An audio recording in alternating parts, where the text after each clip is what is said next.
আমাদেরকে আমাদের আল্লাহ দুনিয়া ছাড়তে বলে নাই, আখিরাত ভুলতে বলে নাই, দুনিয়া বাদ দিতে বলে নাই। আল্লাহ ওয়ালা তানসা নাসিবাকা মিনাদ দুনিয়া, আল্লাহ বলছে বান্দা দুনিয়া ভুলে যেও না। আমি বাজার, ব্যবসা, হাট ঘাট, চাকরি, ক্ষেত খামার, স্ত্রী, সন্তান, ঘর পরিবার, ঘুম, আহার, নিদ্রা, আমি কোনোটাই বাদ দিতে বলি নাই বান্দা, ছাড়তে বলি নাই। আমি আল্লাহ তোমাদের জিন্দিগি বানাইছি দুইটা, একটা হলো দুনিয়া আর একটা হলো আখেরাত। দুনিয়া তুমি কর্ম করবা আর আখেরাতের জন্য আমল করবা। দুনিয়া কর্ম, আখেরাত তোমার ধর্ম। দুনিয়ার জন্য করবা কর্ম, আখেরাতের জন্য করবা ধর্ম। তো ধর্ম এবং কর্ম, কর্ম এবং ধর্ম মিলবে, তোমার গন্তব্য জান্নাতে হবে। তাইলে এখন হুজুর একটা আশ্চর্য সুন্দর কথা কইছে যে আল্লাহ বলছে বান্দা দুনিয়া তোমার কর্ম, আখেরাতের জন্য তোমার ধর্ম। কিন্তু আখেরাত লম্বা সময়, দুনিয়া স্বল্প সময়। নবীজি সাল্লাল্লাহু আলাইহি সাল্লাম বলছেন একটা সাগরের মধ্যে যদি কেউ নিজের আঙ্গুল চুবায়, ভিজায়, তো আঙ্গুলের অগ্রভাগে যেটুকু পানি, এটুকুই হলো দুনিয়া, আর সাগরের বাকিটা পানি আখেরাত। তাইলে আখেরাত লম্বা না দুনিয়া লম্বা বলেন? কিন্তু মজার বিষয় হলো লম্বা হলো আখেরাত, স্বল্প হলো দুনিয়া। কিন্তু আল্লাহ তাআলা আমার হায়াত, আমার সময় স্বল্প দুনিয়ার জন্যই দিয়েছেন বেশি, আর অনন্তকালের আখেরাতের জন্য আমল চাইছেন অল্প অল্প। সকাল 6টা বাজে 4 রাকাত ফজরের নামাজ, তাহলে 10 মিনিটের বিষয়।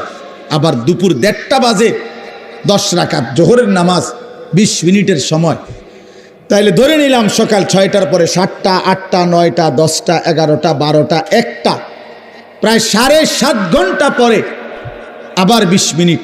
তাহলে সকালের 10 মিনিট আর দুপুরের 20 মিনিট, এই হলো 30 মিনিট মনে করেন আখেরাতের জন্য, আর 7.5 ঘন্টা আমার দুনিয়ার কর্মের জন্য। তাহলে স্বল্প সময়ের দুনিয়ার জন্য আমারে সুযোগ দিলেন বেশি, অনন্তকালের আখেরাতের জন্য আমলের জন্য চাইলেন আমার কাছে অল্প সময়। এটাও আল্লাহর জন্য আমরা দেব না? এটা ইনসাফ হইল? এটা বিবেকের দাবি হইল ভাইয়া? অতএব আমি অনুরোধ করছি, মেহেরবানি করে আমরা ভাবতে শিখি। তাইলে শেষ, আমার কথা শেষ, আর অল্প একটু কথা। তাইলে আমি বলতে চাচ্ছি, আমরা যদি বুদ্ধিমান হইতাম তাইলে দুনিয়া আমাদের সুন্দরী চলে, আখেরাত সাথে নিলে দুনিয়া লস হয় না। আখেরাত সাথে নিলে 5 ওয়াক্ত নামাজ যদি কেউ মজবুত সিদ্ধান্ত নেয়, এটা কঠিন কিছু না। হালাল উপার্জনের কেউ সিদ্ধান্ত নিলে এটা কঠিন কিছু না। চরিত্র হেফাজতের সিদ্ধান্ত নিলে খোদার কসম এটা কিছুই না। আল্লাহ তাআলা হাদিসে কুদসিতে আছে, ওয়াদা দিছে, কেউ যদি আমি আল্লাহর ভয়ে চোখ হেফাজত করে, আমি তার দিলের মধ্যে ইমানের এমন স্বাদ দেব যে নগদ ইমানের মজা সে পাইতে থাকবে। খোদার কসম, এটা হাদিস। মান তারাকাহা মাখাফাতি আবদালতুহু ঈমানান ইয়াজিদু হালাওয়াতাহু ফি কলবি। তাহলে গুনাহ ছেড়ে দিলে, আল্লাহকে মেনে নিলে, আল্লাহর ইবাদত করিলে খুব কঠিন কিছু না, খুব কঠিন কিছু না। এই জন্য প্রিয় ভাই আমার, বাপ আমার, এই শেষ বেলায় আমি এই অনুরোধটাই করতে চাই, আমরা যদি বুঝি আখেরাত আমাদের জিন্দিগি, পরকালের জন্যই আমাদের প্রস্তুতি, তাইলে আমাদের প্রস্তুতির আখেরাত সাজাইবার সবচেয়ে সুন্দর সিজন, শ্রেষ্ঠতম মাস মাহে রমজান। যে যত বেশি তাকায়া শুনবে, আল্লাহ তাআলা তার জিন্দিগি তত বরকত দিবে। এটা বাস্তবতা, এটা বাস্তবতা। মোবাইল আমাদের জিন্দিগির সাথে 24 ঘন্টার জন্য মিশে গেছে। এটা আসলেই উচিত না। একটা মানুষের জিন্দিগি কোনো মুহূর্তেই মোবাইল থেকে আলাদা থাকবে না, এটা কেমন ইনসাফের কথা হলো? আল্লাহর কথা হচ্ছে, কোরআনের কথা হচ্ছে, ওলামায়ে কেরাম নসিহত করতেছেন। এই সময়ও যদি আমার দিল আন্তরিক না হয়, তো আর হবে কখন? আর হবে কখন? কোরআনুল কারীমের মধ্যে আছে, আল্লাহ তাআলা বলেন, ফাবিআইয়ি হাদিসিন বা'দাহু ইউমিনুন। আল্লাহ তাআলা বলেন, বান্দা এই কোরআনের চাইতে দামি আর কোন কথা বললে তুমি বিশ্বাস করতা? তুমি বলো। আল্লাহ নিজে জানতে চাচ্ছে আমাদের কাছে। ফাবিআইয়ি হাদিস, 23টা বছর আমি আল্লাহ কোরআন নাজিল করলাম, সর্বশ্রেষ্ঠ ফেরেশতাকে দিয়ে নাজিল করলাম জিব্রাইল, সর্বশ্রেষ্ঠ রাসূলের কাছে নাজিল করলাম, 23 বছর নাজিল করলাম, 30 পারা কোরআন নাজিল করলাম। আল্লাহ তাআলা জানতে চাচ্ছে আমাদের কাছে, বান্দা বলো না এরপরে এর চাইতে দামি আর কোন কথা বললে তুমি ঈমান আনতা, বিশ্বাস করতা, মেনে নিতা? তুমি বলো, তুমি বলো। এজন্য কোরআনুল কারীমের প্রতি আন্তরিক হওয়া, আল্লাহর কথার প্রতি সর্বোচ্চ মনোযোগী হওয়া, এটা আল্লাহর আদেশ, কোরআন শরীফের আদেশ এটা। ওয়া ইদা কুরিআল কুরআনু ফাসতামিউ লাহু ওয়া আনসিতু লাআল্লাকুম তুরহামুন। আল্লাহ তাআলা কোরআনে বলছে যখন কোরআন পড়া হয় তখন তোমরা ফাসতামিউ লাহু, মনোযোগ দিয়ে শোনো, এবং ওয়া আনসিতু, চুপ থাকো, লাআল্লাকুম তুরহামুন, অবশ্যই তোমাদের উপরে রহমত বর্ষিত হবে। তাইলে দোস্ত এটা জরুরি, একজনই শুনুক, আমার কোনো অসুবিধা নাই, কিন্তু মনোযোগ দিয়ে শুনুক। গাফেল কোনোদিন লাভবান হয় না। এ খামখেয়ালি করতেছে, কেন হাসে, কেন কাঁদে। এখন মনে করেন রাত 11টা বাজে, এখন এত রাত্রে বুট খাওয়ার কি যুক্তিকতা? না কথার কথা, ইনসাফ করে বলেন ভাইয়া, মস্কারি করো না, ভাবতে শেখো। একটা বিবেক কি বলে রাত 11টা বাজে, এটা কি যৌক্তিকতা হইতে পারে? আল্লাহর কথার প্রতি খামখেয়ালি, এই অপদার্থই থেকে যায়। এই জীবনেও কোনোদিন জিন্দিগি সুন্দর হয় না, গাফেলের জীবন কখনোই সুন্দর হয় না। এই খামখেয়ালি আর কি, অবহেলা। কোরআন শরীফে আছে, আল্লাহ তাআলা স্পষ্ট বলছেন যত লোক জাহান্নামী হবে, সমস্ত জাহান্নামী ব্যক্তির একত্রিত পরিচয় আল্লাহ বলছেন উলাইকা হুমুল গাফিলুন, এরা মূলত গাফেল। এজন্য ভাইয়া বুট বাদামও খাইও না। আমার কথা হলো অল্প সময় দিল দিয়ে, আন্তরিকতা নিয়ে, নিজের ভালো, নিজের কল্যাণের জন্য আল্লাহর কথা শুনলে বরকত হবে, আল্লাহর কথা শুনলে বরকত হবে। লাআল্লাকুম তুরহামুন, আল্লাহ বলছে মনোযোগ দিলে, চুপ থাকলে আমি আল্লাহ তোমাদের উপরে রহমত বর্ষণ করব, রহমত বর্ষণ করব। কোরআন শরীফে আছে স্পষ্ট, ওমান আযলামু মিম্মান দুক্কিরা বিআয়াতি রাব্বিহি সুম্মা আ'রাযা আনহা। তার চাইতে বড় জালেম, পাপী আর কেউ হইতে পারে না, যার সামনে আল্লাহর কোরআন তেলাওয়াত করা হয় অথচ সে তার থেকে বিমুখ, অমনোযোগী। খোদার কসম আল্লাহ বলছে সে সবচেয়ে বড় জালেম। ইন্না মিনাল মুজরিমিনা মুনতাকিমুন, আল্লাহ বলেন এমন পাপী, এমন নাফরমান থেকে আমি নিজে প্রতিশোধ নেব, প্রতিশোধ নেব। তার মানে জীবনভর আল্লাহ তাআলা এটা ওয়াদা দিয়ে রাখছে, আমার কথার প্রতি অবজ্ঞা করলা, তোমার প্রতিশোধ আমি নেব, তোমার বরবাদি তুমি দেখবা নিশ্চয়। এই জন্য আমরা আন্তরিক হওয়া চাই আল্লাহর কথার প্রতি। কোরআনুল কারীমের মধ্যে আছে তাকশাইরু মিনহু জুলুদুল্লাযীনা ইয়াখশাউনা রাব্বাহুম। আল্লাহ পাক নিজে বলছে কোরআনুল কারীমের বৈশিষ্ট্য, কোরআন যখন মুমিন শুনবে তো যাদের কলিজার ভিতরে আল্লাহর ভয় আছে তাদের শরীরের চামড়া পশম সহ দাঁড়িয়ে যাবে, শিহরে উঠবে শরীর, সারা দেহের চামড়া নড়ে উঠবে। আল্লাহর কোরআনের বৈশিষ্ট্য এটা। হাদিসের মধ্যে আছে আল্লাহ নবী সাল্লাল্লাহু আলাইহি সাল্লাম হযরত আব্দুল্লাহ ইবনে মাসউদ বলছেন, আমি নবীজির সামনে কোরআন পড়ে শুনাইলাম, নবীজিকে শুনাইছেন উনি। তিনি বলেন আমি 40 আয়াত একটানা নবীজির সামনে তেলাওয়াত করলাম, মাথা নিচের দিকে নামাইয়া। 40 আয়াত পড়ার পর নবীজি আমাকে বললেন হাসবুকাল আন, এখন থামো। এক বুজুর্গকে আমরা কিতাবে পড়ছি, কিমাতুজ জামান ইনদাল উলামা, একটা প্রসিদ্ধ আরবি কিতাব আছে, ওলামায়ে কেরামের নিকট সময়ের মূল্য। ওই বইতে আছে এক বুজুর্গকে এক ব্যক্তি আইসা বলছে, হজরত আপনার সাথে আমি একটু কথা বলতে চাচ্ছি। হজরত বললেন কোনো দিনই মাসআলা? বললেন না, এমনিই একটু কথা বলব। উনি বলছেন তাহলে তুমি সূর্যকে যেটুকু সময় তুমি কথা বলবো ওইটুকুর জন্য থামায় রাখো। কসম আমরা কিতাবে পড়ছি। উনি বলছে তুমি সূর্যকে থামায় রাখো, যেটুকু সময় তুমি আমার সাথে কথা বলবা ওইটুকু সময়ের জন্য যদি তুমি সূর্যের গতি থামায় রাখতে পারো তাহলে কথা বলতে পারো, নাই তো আমার এইটুকু সময় তুমি নষ্ট করার কোনো অধিকার রাখো না। এই 20 মিনিট তো আমার সময়, তুমি আমার সেই 20 মিনিট নষ্ট করবা কেন? এই আধা ঘন্টা তো আমার টাইম, তুমি আমার হায়াতের আধা ঘন্টা নষ্ট করবা কেন? হ্যাঁ, প্রয়োজনীয় মাসআলা হলে বলতা, শুধু শুধু কথা, শুধু শুধু কি জামা এটা জাফানি টরে কত দিয়া লইছেন? 260 টাকা। ধর মিয়া 220 টাকা দিয়া সিল্লাইয়া বেছে। হ্যাঁ, আমারে কইতেন মিয়া কয় গজ লাগবে মিয়া? হ্যাঁ, আমার পরিচিত কত দোকান আছে। হ্যাঁ, এই মানে এই বলতেছে এটার উপরে বেডার এটা সিলাইয়া আজকে 3 মাস হয়ে গেছে, ওই জামাটা পরে হে এখন 220 টাকা দিয়ে কাপড় কিনে।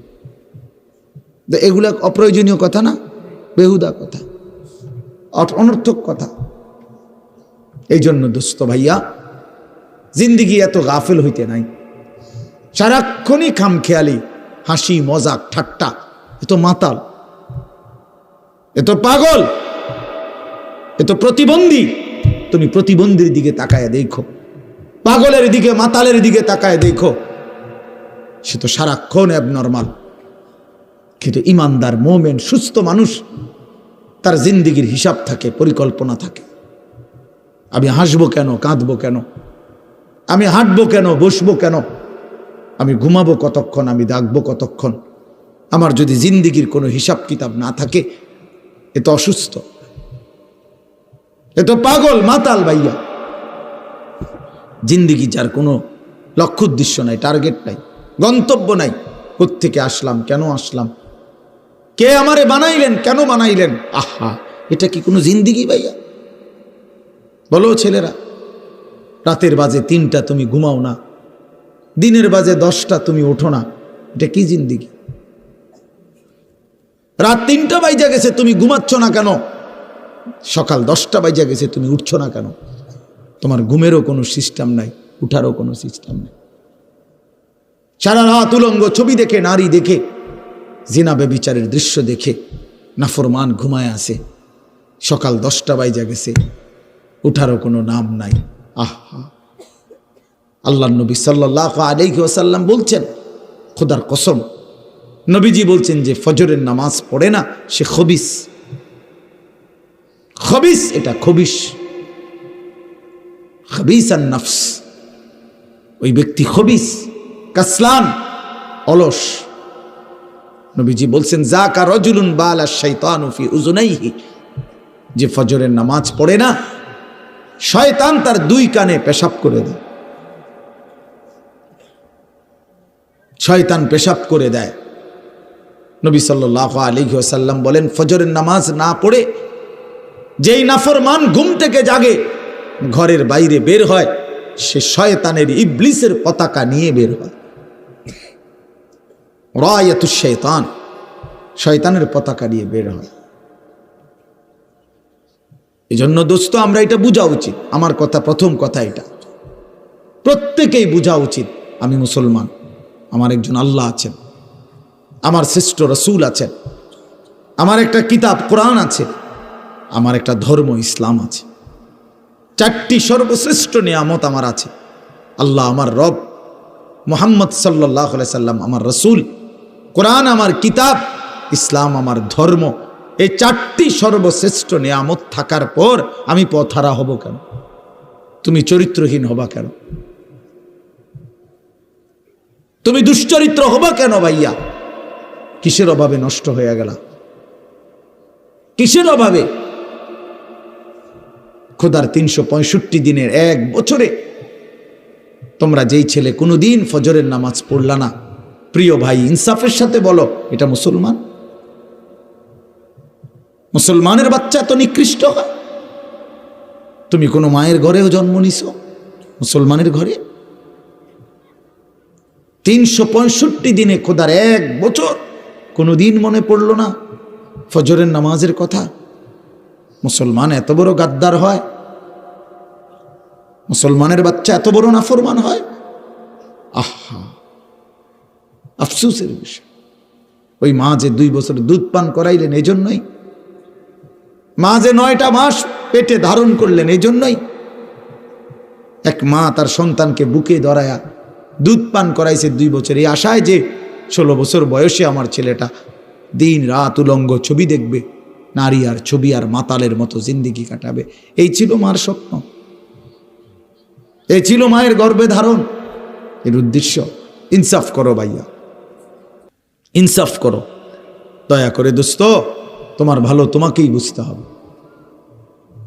তোমার কল্যাণ বুঝার তোমাকেই বুঝতে হবে। এই পৃথিবী স্বার্থপর, স্বার্থপর এই দুনিয়া। কেউ কাউরে মনে রাখে না, কেউ কাউরে মনে রাখে না, কেউ কাউরে মনে রাখে না। এই দুনিয়া, আমার যেদিন মৃত্যু হবে সেদিনও পৃথিবীতে আলো উঠবে, সূর্য উঠবে। এই রং তামাশার, এই দুনিয়ার ব্যস্ততার, এই ফুর্তি চলতেই থাকবে, কিন্তু আমি কবরে চলে যাইতাম। এজন্য আমাদের প্রত্যেকেই এটা ইনসাফের সাথে ভাবা উচিত। অনিবার্য এক বাস্তবতা, প্রিয় ভাই, চিরন্তন এক সত্য যে আমাকে মরতে হবে। পৃথিবীর কোনো যুক্তি, কোনো বিশ্লেষণ, কোনো শক্তি, কোনো ক্ষমতা, কোনো বাহাদুরি দিয়েই যেহেতু মৃত্যুকে আমি আড়াল করতে পারবো না, কবরকে আমি ঠেকাইতে পারবো না, অতএব যেই পরিস্থিতির মুখোমুখি আমাকে হতেই হবে, বুদ্ধিমান বিবেকবান উচিত সেজন্য নিজে প্রস্তুতি নাও। যেহেতু কবরে যেতেই হবে আমাকে, কোনো যুক্তি নাই বলে আমি বুঝি নাই, না বুঝলেও মরে যাবে, খেয়াল না করলেও মরে যাবে, হাসলেও মরণ, কাঁদলেও মরণ। সুখের অট্টালিকাতেও মৃত্যু হয়, জীর্ণ কুঠির কুড়ে ঘরেও মৃত্যু হয়। জীবনে যে কোনোদিন সুখ দেখে নাই সেও মরে যাবে, জীবনে যে কোনোদিন দুঃখ দেখে নাই সেও মরে যাবে। তাহলে ভাইয়া বাপ, যে মৃত্যু আমাকে বরণ করতেই হবে, যেই কবরে আমাকে যেতেই হবে, কোনো ফাঁক ফুক নাই, কোনো সাইড নাই, তাহলে তার জন্য প্রস্তুতি নেওয়া, তার জন্য ভাবা যে সেখানে আমার কি হবে, সেখানে আমাকে কি করতে হবে। খোদার কসম, এতটুকু বিবেক বুদ্ধি খাটানো, এটা একটা সুস্থ মানুষের দাবি, সুস্থতার দাবি, এটা ইনসাফের দাবি, বিবেকের দাবি। এতটুকু বিবেক যদি কাজ না করে, ধরে নিতে হবে তার আকলই নাই, দেমাগই নাই, দেমাগই নাই। এজন্য কুরআনুল কারীমে আল্লাহ তাআলা বলছে, নাফরমানের দিল আছে কিন্তু কিছুই বোঝে না, নাফরমানের কান আছে শোনে না, চোখ আছে দেখে না। এজন্য আল্লাহ তাআলা বলছেন, উলাইকা কাল আনআম, নাফরমান এক ধরনের জানোয়ার। প্রত্যেক পাপী হলো এক ধরনের জানোয়ার, নাফরমান জানোয়ার বেটা। আনআম চতুষ্পদ জন্তু। কারণ যার বিবেক কোনো কাজ করে না, বানানেওয়ালাকে চেনে না, সে চিনল কি? সৃষ্টিকর্তাকেই যে বোঝে না, খোদার কসম সে কিছুই বোঝে না, কিছুই বোঝে না। যার আল্লাহ নাই তার কিছুই নাই। আল্লাহকে হারিয়ে সব পেলেও কিছু পায় হয় না, আল্লাহকে পেয়ে সব হারালেও কিছুই হারায় না। জুতু মেরা তু সব মেরা। আমি এই জন্য অনুরোধ করছি, আলহামদুলিল্লাহ যথেষ্ট বয়ান হয়েছে। আমরা রাত গভীরে ইনসাফের সাথে এই যে কয়জন আমরা বসছি, প্রত্যেকের কাছে আমার কথা এটা, আমরা ভাবা উচিত। ইস্তাফতি কালবাক, নবী সাল্লাল্লাহু আলাইহি ওয়াসাল্লাম বলছেন, তোমার দিলকে প্রশ্ন করো, তোমার বিবেককে জিজ্ঞেস করো। এমনটাই হওয়া উচিত মুসলমান। তোমার বিবেক কি বলে? একটা ছেলে বেনামাজি, তুমি আইসা দাঁড়াইয়া বলো, ভাইয়া 1 মিনিট তুমি মাইক ধরে বলো, মুসলমান এমনই হওয়া উচিত। তুমি দোস্ত তোমার ধর্মের ব্যাপারে একটা লাইন বলো, তুমি বলো তোমার ধর্মের ব্যাপারে তুমি 1 লাইন বলো। তোমার রাসূলকে এভাবে প্রত্যাখ্যান করা উচিত। কোনদিন তোমার চুল নবী সাহাবী আউলিয়াদের মতো হবে না, কোনদিন তোমার জামা পোশাক নবী সাহাবী আউলিয়াদের মতো হবে না, কোনদিন তোমার চলাফেরা সাজগোজ নবী সাহাবী আউলিয়াদের মতো হবে না কোনদিন।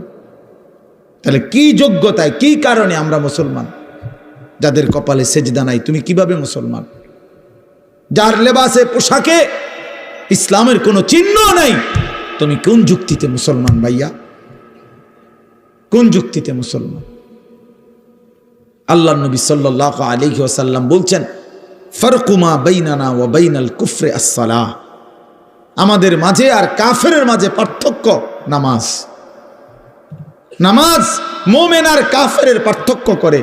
এটা কি মুসলমান না বেঈমান, এটার প্রমাণের চিহ্ন খোদার কসম ভোটার আইডি কার্ড না, জন্ম নিবন্ধন সনদ নয়, সেজদা। সেজদা এই কপাল দুনিয়ার কোনো কাজে ব্যবহার হয় না, পৃথিবীর কোনো উপার্জনের জন্য কপাল লাগে না।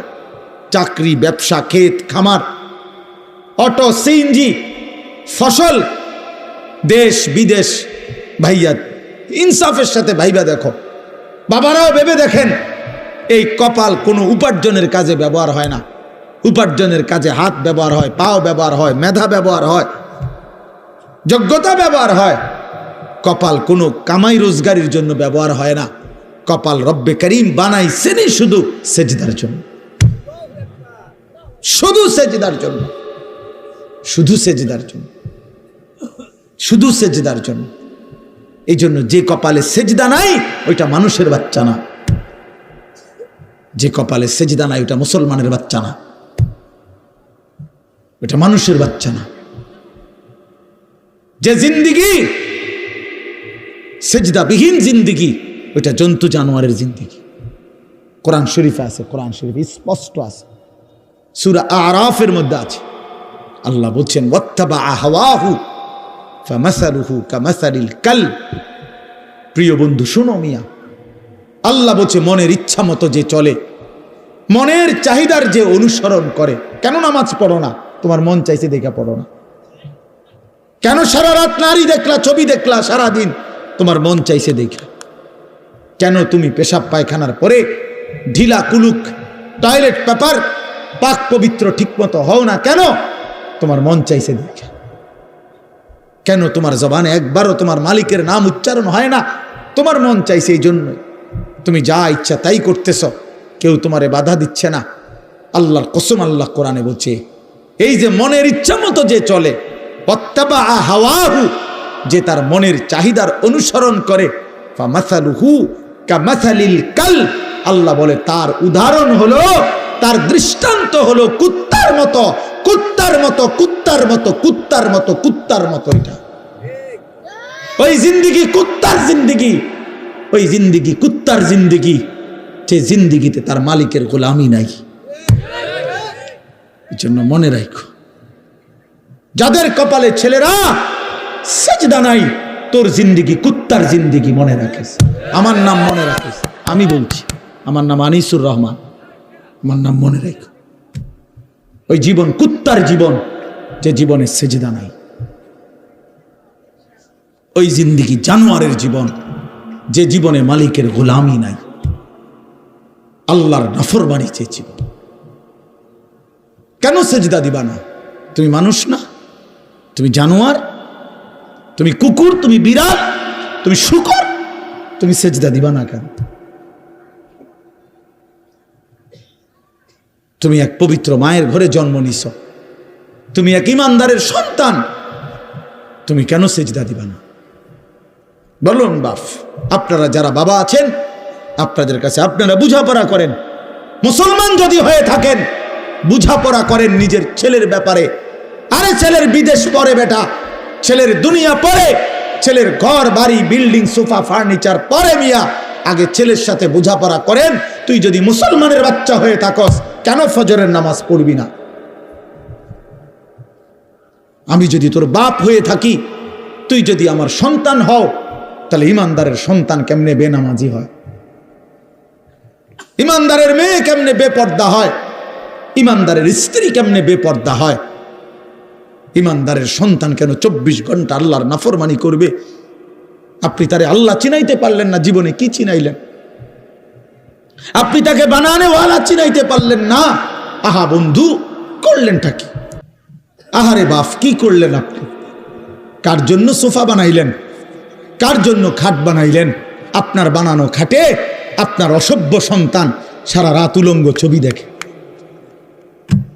আপনার বানানো সোফাতে বসে আপনার স্ত্রী ছেলে মেয়ে রঙিন সিনেমায় নর্তকীর নাচ দেখে টেলিভিশনে বসে বসে। সফলতা এটা? এটা সফলতা, এটা কামিয়াবি আপনার, এটা কামিয়াবি। তো কি বুঝাইতে চাইলেন? এর দুর্বিবেক নাই বাবার? এতটুকু বিবেক হবে না?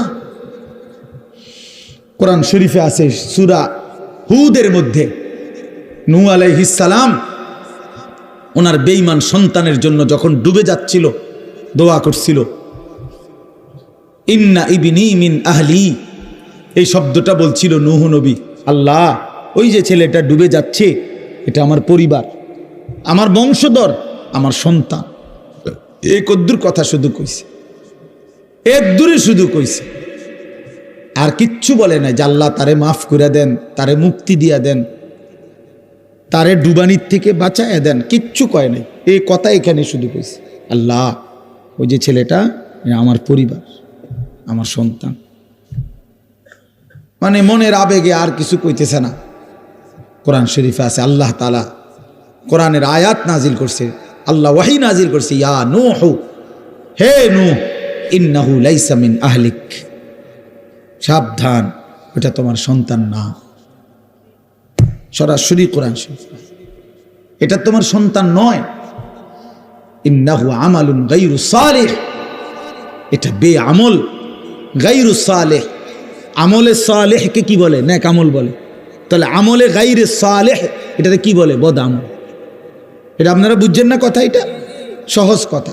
আল্লাহ বলছে ও বদ আমল, ও নাফরমান, অতএব ও আপনার সন্তান না। এজন্য আমি পরিষ্কার ছেলেদেরকে বলি, বাবা তোরা যারা বেনামাজি, তুই মুসলমানের সন্তান না।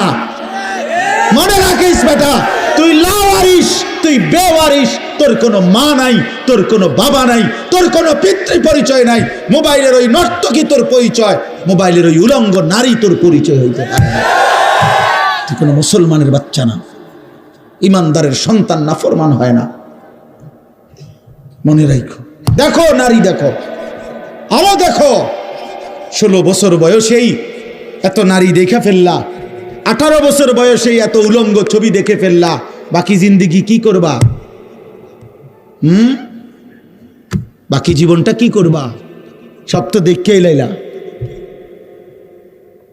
সব তো দেখেই ফেললা, পৃথিবী তো বোগে করে ফেললা। এবার লাথি দিয়া ফেরেশতা জাহান্নামে ফেলানো ছাড়া আর বাকি কি? সব তো দেখেই লাইলা।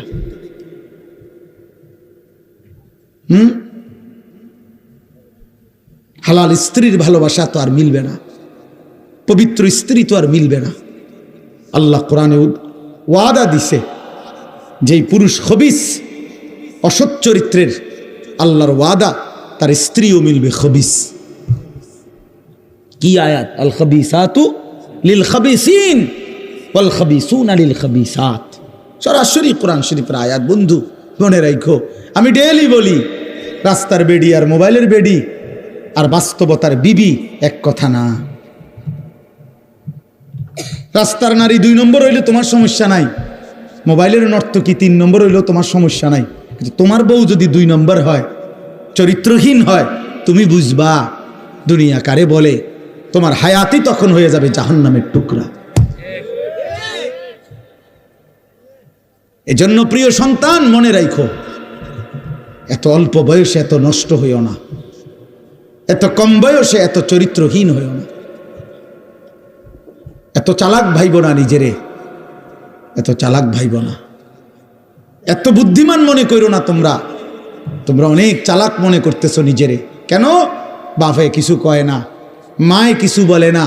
আহা, আমি আজকেও বলছি সাদ ভাই, আমার জীবনের সবচেয়ে আশ্চর্য লাগে, আহারে একটা ছেলের 18 বছর বয়স, এক ওয়াক্ত নামাজ পড়ে না, সারাদিন মোবাইল, চুলের বাহার, সারাদিন বন্ধুদের আড্ডায় শেষ। একটা মা, আপন মা, বাপ, আত্মীয় স্বজন, পাড়া পড়শি, কেউ তারে কদ্দুর ডাকে না।